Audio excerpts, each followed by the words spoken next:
now, let's do the numerical simulation. So we'll need to specify omega, and then we'll need to specify the function f. Omega will be a square, 0, 1 times 0, 1. Function f will be f of xy equals sine pi x times sine pi y. And you can see that when x is equal to 0, then f0 anything will be 0. And if y is equal to 0, then the same thing, fx0 will be 0.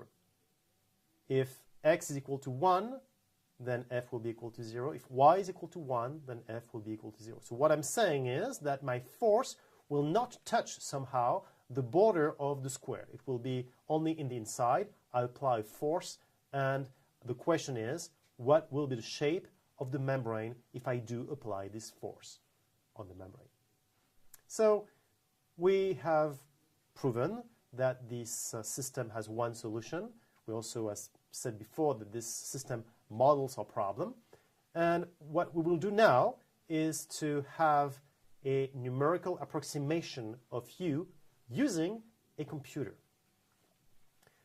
Step one is that I will mesh our domain omega. So omega is the square, and I can mesh it with triangles. And of course, I can put a lot of triangles or fewer triangles. What happens is that if I put more triangles to mesh my domain, then the accuracy of the solution will be better. But there is a price to pay, which is higher usage of the memory of the computer, and of course, higher computing time. Now, I will build my function, my spaces Hn. As I said, this is tricky because I need to build Hns that will be dense in H10. So I cannot choose any Hn I want. This one will work. I will build basis function EI that have this characteristic. EI will be 0 anywhere outside of the blue hexagon, and it will be 0 on the blue hexagon, which is here on the screen. It will be 1 on the tip of the pyramid, and it will be built in such a way that it is linear in x and y everywhere. So from these properties, you can actually write EI as a function of x and y on this particular hexagon.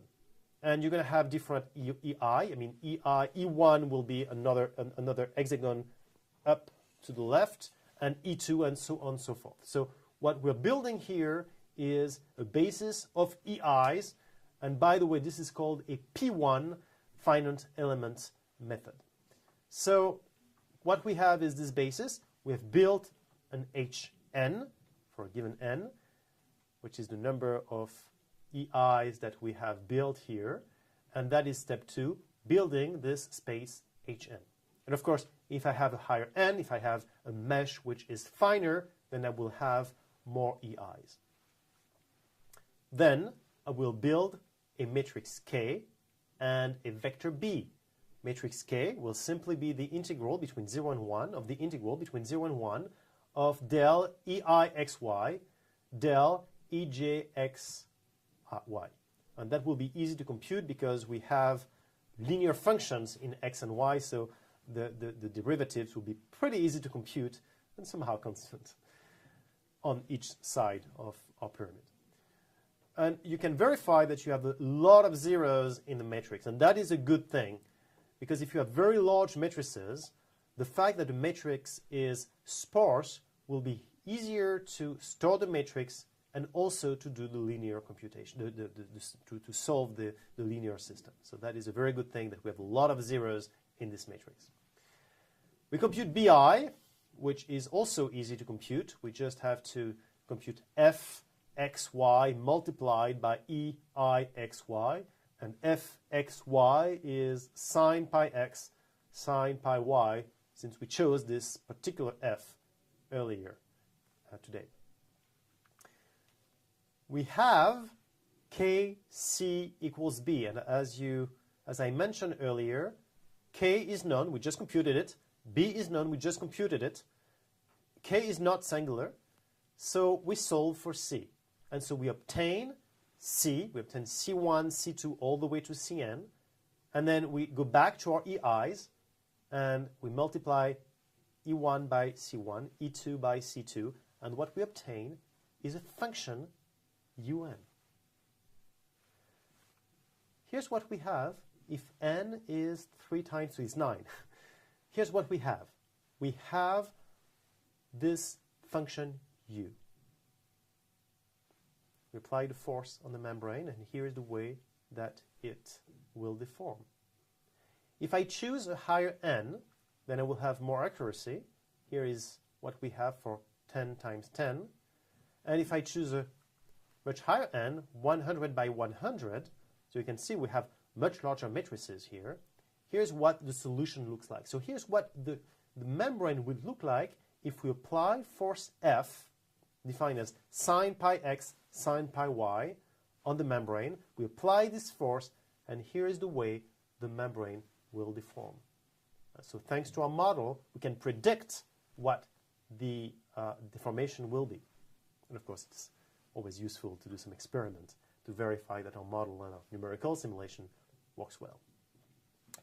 In this case, the f we chose is such that u can be computed explicitly. This is extremely unusual.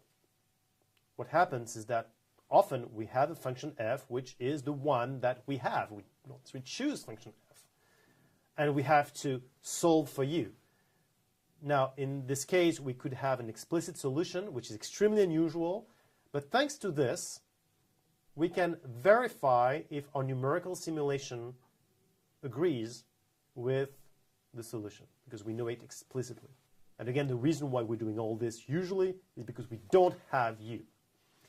Now, since we know the solution and we know the approximate solution, let's actually graph the error between the exact solution and the approximated solution. So on the x-axis here, I put n, and on the y-axis, I put the error. And as you can see, if n is about 10, then what you're going to have is an error about 10 raised to negative 1. So basically, the accuracy will be up to the first digit. And if you want accuracy up to the fourth digit, then you're going to have to choose a higher n. And as you can see, if n is larger, then the computed solution will be more accurate. But again, it will take more time and more memory in your computer to do so. So it's a trade-off. So we're done. We just computed our solution numerically. We started with a problem. We modeled. We got some equations. Thanks to functional analysis, we were able to prove that the solution, that this problem had one solution and one solution only. We're also able to prove that the solution depends continuously on the data. And we were able to compute the solution with a computer. So this is it. We did it. We completed this 8-week class on functional analysis. I hope you enjoyed this class as much as I enjoyed giving this class. Thank you so much for your feedback. Thank you so much for attending this class, and see you soon. Au revoir.